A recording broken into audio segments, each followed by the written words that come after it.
গ্রামের সুধীরবাবু একদিন আমার কাছে এসে বললেন, দাদা দেখুন না, আমার ছেলের বিয়ে হচ্ছে না, আমার ছেলের বয়সটা বাড়ছে, বিয়ে হচ্ছে না, কি করা যায় বলুন তো।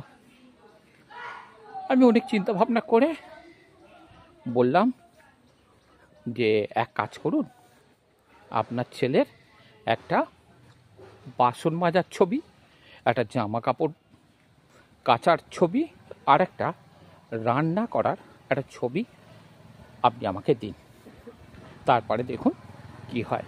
আর তা নাহলে আপনিও কিন্তু করতে পারেন, এই 3টে ছবি আপনি ফেসবুকে আপলোড করে দিন।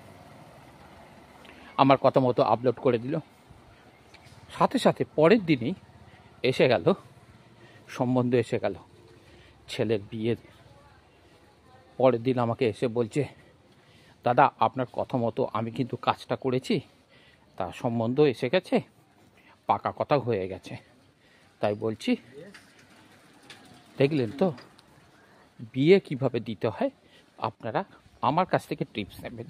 যদি ভালো লেগে থাকে তাহলে অবশ্যই কিন্তু একটা লাইক শেয়ার কমেন্ট করতে ভুলবেন না।